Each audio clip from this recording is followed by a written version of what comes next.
জাপানে এমন একটি বিমানবন্দর রয়েছে যেটিকে মানব ইতিহাসের সবচেয়ে সাহসী নির্মাণ প্রকল্পগুলোর একটি বলা হয়। এটি হলো কানসাই ইন্টারন্যাশনাল এয়ারপোর্ট। তবে এটি সাধারণ কোনো বিমানবন্দর নয়, কারণ এটি এমন একটি জায়গায় তৈরি করা হয়েছে যেখানে আগে কোনো জমি ছিল না। জাপানের ওসাকা উপসাগরের মাঝখানে খোলা সমুদ্রের ওপর কৃত্রিম দ্বীপ তৈরি করে এই আন্তর্জাতিক বিমানবন্দর তৈরি করা হয়েছে। এই বিশাল প্রকল্পের প্রথম ধাপ মোটেও সহজ ছিল না। শুরুতেই প্রকৌশলীরা সমুদ্রের নিচে মাটি পরীক্ষা করেন।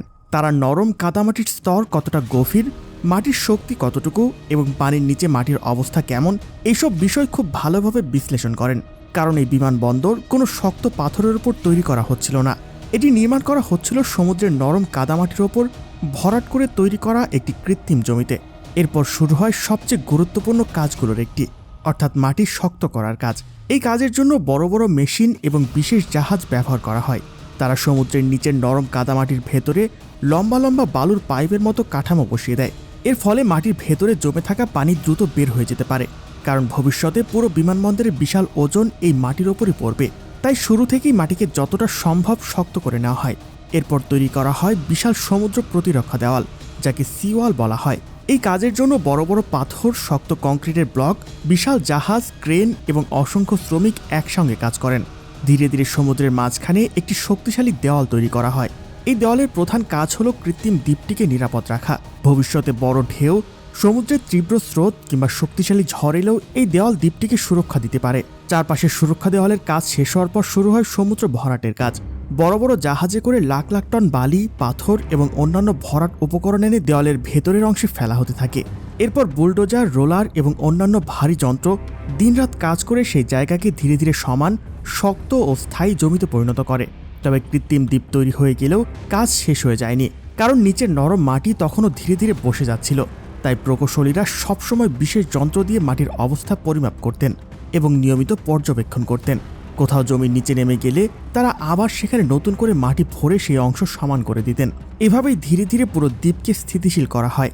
দ্বীপের মাটি যথেষ্ট শক্ত হয়ে গেলে শুরু হয় আসল বিমানবন্দর নির্মাণের কাজ। তখন তৈরি করা হয় এয়ারফিল্ড, অর্থাৎ যেখানে বিমান ওঠানামা করবে।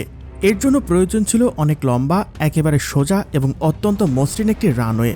প্রথমে রানওয়ে নির্মাণ করা হয়, এরপর ধীরে ধীরে ট্যাক্সিওয়ে, বিমান দাঁড়ানোর স্থান, পানি বের হওয়ার ড্রেনেজ ব্যবস্থা, আলোর লাইন, সার্ভিস রোড এবং বিভিন্ন প্রয়োজনীয় লাইন বসানো হয়। প্রতিটি ধাপ খুবই গুরুত্বপূর্ণ ছিল। প্রথমে শক্ত ভিত্তি তৈরি করা হয়, তারপর তার ওপর কংক্রিট বসানো হয়। এরপর ড্রেনেজ ব্যবস্থা, বিদ্যুতের লাইন, রানওয়ে লাইট এবং বিভিন্ন দিক নির্দেশনার চিহ্ন খুব সতর্কতার সঙ্গে স্থাপন করা হয়। এরপর নির্মাণ করা হয় এই বিমানবন্দরের সবচেয়ে পরিচিত অংশ, টার্মিনাল 1। এটি কোনো উঁচু বা ভারী ভবন নয়, বরং অনেক লম্বা, নিচু এবং আধুনিক নকশায় তৈরি একটি ভবন। এর মোট দৈর্ঘ্য প্রায় 1.7 কিলোমিটার। অনেকেই ভবনের আকৃতিকে একটি গ্লাইডার বিমানের সঙ্গে তুলনা করেন, কারণ ভবনের মাঝের অংশ থেকে দুই পাশে ডানার মতো লম্বা অংশ ছড়িয়ে রয়েছে। এই অংশগুলো দিয়ে যাত্রীরা বিভিন্ন বিমানে ওঠানামা করেন। এই নকশা শুধু সুন্দর দেখানোর জন্য তৈরি করা হয়নি, এটি এমনভাবে ডিজাইন করা হয়েছে যাতে যাত্রীরা সহজে চলাচল করতে পারেন এবং পুরো ভবনের ভেতরে বাতাসও ঠিকভাবে চলাচল করতে পারে। টার্মিনালের সবচেয়ে আকর্ষণীয় অংশগুলোর একটি হলো এর ছাদ।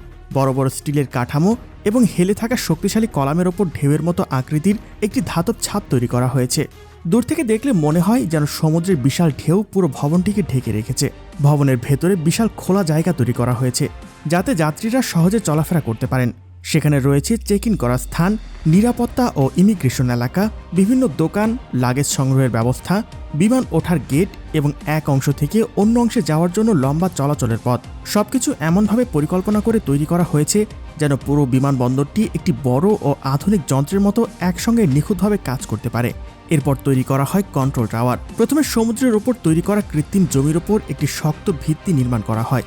তারপর ধীরে ধীরে কংক্রিট দিয়ে উঁচু টাওয়ার তৈরি করা হয়। টাওয়ারের একেবারে ওপরের অংশে কাঁচ দিয়ে ঘেরা কন্ট্রোল রুম নির্মাণ করা হয়, যেখান থেকে চারপাশের পুরো এলাকা পরিষ্কারভাবে দেখা যায়। এরপর সেখানে যোগাযোগ ব্যবস্থা, বাতাস চলাচলের ব্যবস্থা, আলো, অ্যান্টেনা এবং বিভিন্ন আধুনিক প্রযুক্তিগত যন্ত্রপাতি স্থাপন করা হয়।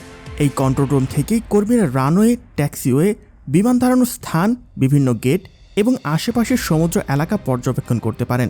এখান থেকেই বিমান ওঠানামার পুরো কার্যক্রম নিয়ন্ত্রণ করা হয়। তাই এই কন্ট্রোল টাওয়ারকে পুরো বিমানবন্দরের চোখ বলা হয়।